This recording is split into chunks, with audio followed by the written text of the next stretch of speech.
आप देख रहे हैं तापमान न्यूज।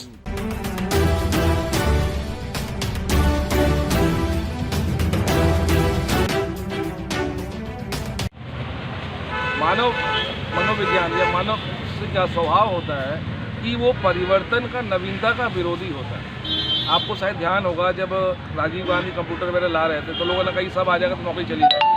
हाँ, और कई पार्टियों ने बैलगाड़ी का इस्तेमाल, लालटेन का इस्तेमाल किया, लेकिन बाद में उन लोगों ने ही उन चीज़ों को अपनाने लगा। नई एजुकेशन पॉलिसी को लेकर भी तमाम भ्रांतियाँ हैं। ये आएगा तो नौकरी खत्म हो जाएगी, ये आएगा तो वर्कलोड खत्म हो जाएगा। लेकिन मैं ये देख रहा हूँ लगातार यूपी में भी कई लोगों का सिलेक्शन हुआ है, हरियाणा सेंट्रल यूनिवर्सिटी में सिलेक्शन हुआ, बिहार में हुआ है, हिमाचल में हुआ, देश के तमाम भागों में, वो एनईपी के बाद इग्नू में भी हुआ है।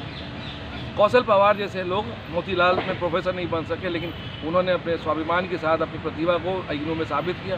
ऐसे तमाम लोग, इसीलिए भ्रांतियों और डर को लेकर कई लोग राजनीति चल रहे हैं। भय और डर की राजनीति खत्म हो जाएगी तो अपने आप लोगों को जस्टिस मिलेगा, क्योंकि यहाँ पे पीड़ा में रख के आनंद लेने की जो राजनीति है वो इनह्यूमन है। और यही कारण है कि 10-10 साल तक यहाँ प्रमोशन नहीं होते, वर्षों से अपॉइंटमेंट नहीं होते, प्रमोशन का नाम बदल के पेंडिंग प्रमोशन हो जाता है।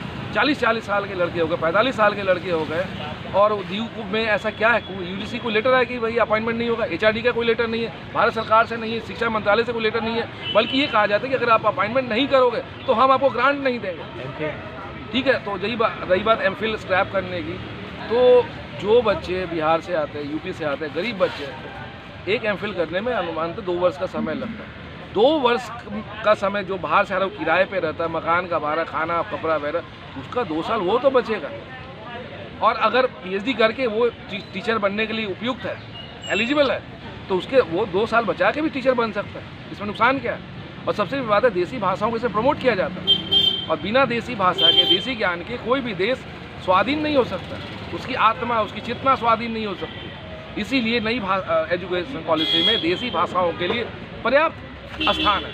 इसलिए ये तमाम जो प्रोपगंडा है, निर्मूल धारणा है, उसका मैं खंडन करता हूँ। एमफिल पे बोलिए। एमफिल में ये है कि जो बच्चे 2 साल इनका बचता है एमफिल ना करने से, सीधे वो पीएचडी करते, क्या वो टीचिंग के लिए एलिजिबल नहीं होंगे? क्या वो यूनिवर्सिटी को या कॉलेज को उपयुक्त नहीं मानेंगे? फायदे क्या है एमफिल से नहीं होने से? क्या फायदे? देखिए, फ़ायदा ये, उसका 2 साल बचेगा, उसका किराया बचेगा, उसका भाड़ा बचेगा, वो जो घर से मनी ऑर्डर आता है वो बचेगा। वो 2 साल वो किसी और पीएचडी करके 2 साल पहले नौकरी ले सकता है। ठीक है, और अपनी सेवा वो 2 साल अति दे सकता है, नौकरी अगर 2 साल पहले लगती है तो ये फ़ायदा है उसका। 2 साल बहुत बड़ा समय होता है। एकेडमिक्स में कोई फ़ायदा नहीं। बहुत सारे सब्जेक्ट में मैंने देखा है कि बच्चे एमए में अच्छे मार्क्स ला के सीधे उनका डायरेक्ट पीएचडी में एडमिशन हुआ। ऐसे कई उदाहरण हैं। कई कोर्सेज में एमफिल नहीं है, तो ये तो बिना नेशनल एजुकेशन पॉलिसी के भी सब चीज़ें थी। और आप बताइए, एनईपी से पहले कौन सी शिक्षा नीति थी जो बहुत अच्छी थी और आज सब विनाशकारी है? गलगोटिया यूनिवर्सिटी पुरानी शिक्षा नीति में ही तो पैदा हुई थी ना, है ना? तो ऐसे बहुत सारे छत्तीसगढ़ में सैकड़ों यूनिवर्सिटी जो है लैपटॉप पे खुले थे, जो एग्जिस्ट ही नहीं करते, तो वो तो नई शिक्षा नीति से नहीं हुआ था। तो इसलिए बहुत सारे निर्मूल धारणाएं जो है सिर्फ सरकार को घेरने के लिए, कटघरे में डालने के लिए और अपनी राजनीति की दुकान चलाने के लिए लोग करते हैं, प्रोपगंडा के रूप में, जो गलत है। छात्रों का भविष्य के साथ खेलना ही ठीक बात नहीं है। ऑलरेडी टीचर डीयू को इन्होंने ठप कर रखा।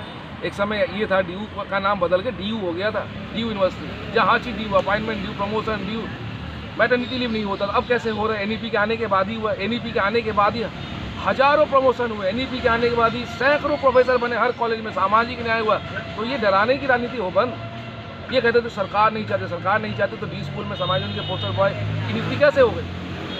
अभी खालसा कॉलेज में जो हमारे साथी पढ़ा रहे थे, तो सबकी स्थानीय रूप से पढ़ा रहे थे, तो सब लीगली टेनेबल एब्जॉर्प्शन हो गया उनका। अभी हमने हंसराज कॉलेज में गौरव कुमार को देखा, उसका अपॉइंटमेंट हो गया। इसलिए ये निर्मूल धारणा है जिससे इनकी दुकान चले।